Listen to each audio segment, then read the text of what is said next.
Hello दोस्तों। आज एक ऐसी कहानी है जो केवल वीरता की नहीं बल्कि असंभव को संभव करने वाले अटूट विश्वास की है। यह कहानी आपको सिखाएगी कि जब इंसान का संकल्प फौलादी हो तो मौत भी उसके सामने झुक जाती है। बर्फ का अंगारा। सूबेदार मेजर बाना सिंह की असंभव विजय। दुनिया की सबसे ऊंची रणभूमि सियाचिन ग्लेशियर। यहाँ दुश्मन से ज़्यादा खतरनाक मौसम है। तापमान -50 डिग्री सेल्सियस तक गिर जाता है। जहाँ छूने मात्र से खाल उतर जाए और सांस लेने भी एक जंग हो। वहीं 1987 में पाकिस्तान ने सियाचिन की सबसे ऊंची चोटी पर कब्जा कर लिया था, जिसे वे कायदे आजम पोस्ट कहते थे। यह चोटी 21,153 फीट की ऊंचाई पर थी और यहाँ से दुश्मन भारतीय सेना पर हर हरकत पर नजर रख सकता था। जब सामने 1500 फीट सीधी बर्फ की दीवार हो और ऊपर मौत का पहरा, तो केवल पागलपन ही जीत दिला सकता है।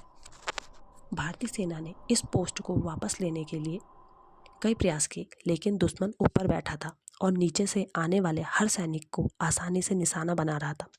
कई जहांबाज शहीद हो गए। तब कमान सौंपी गई नायक सूबेदार बाना सिंह को। उन्होंने एक छोटी सी टीम के साथ भेजा गया और लक्ष्य था करो या मरो। वह खौफनाक चढ़ाई। बाना सिंह और उनके साथियों को वह रास्ता चुना जो नामुमकिन था। उन्होंने 1500 फीट की सीधी बर्फ की दीवार पर चढ़ना शुरू किया। ना कोई रस्सी और ना कोई सहारा। चारों तरफ बर्फीला तूफान था और विजिबिलिटी ज़ीरो थी। उनके हाथ जम रहे थे, फेफड़े ऑक्सीजन के लिए तड़प रहे थे, लेकिन दिल में देश की आन का अंगारा दहक रहा था। जब वे चोटी पर पहुंचे तो दुश्मन को अंदाजा नहीं था कि कोई यहाँ से आ सकता है। बाना सिंह ने कोई गोली नहीं चलाई क्योंकि वे पास आ चुके थे। उन्होंने बंकर के अंदर हैंड ग्रेनेड फेंका और फिर शुरू हुई आमने सामने की लड़ाई। बाना सिंह ने अपनी संगीन से दुश्मनों का मुकाबला किया। वह नज़ारा ऐसा था जैसे साक्षात यमराज पहाड़ पर उतर आए हैं।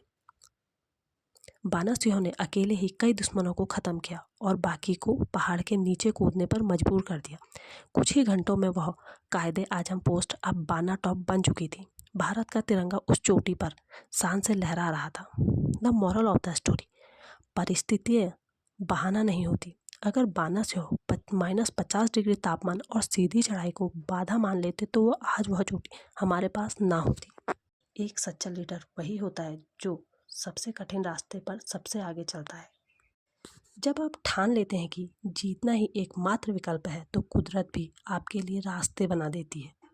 मैदान में हारा हुआ इंसान फिर से जीत सकता है, लेकिन मन से हारा हुआ इंसान कभी नहीं जीत सकता। बाना सिंह को उनकी इस अद्वितीय वीरता के लिए भारत के सर्वोच्च सैन्य सम्मान परमवीर चक्र से सम्मानित किया गया था।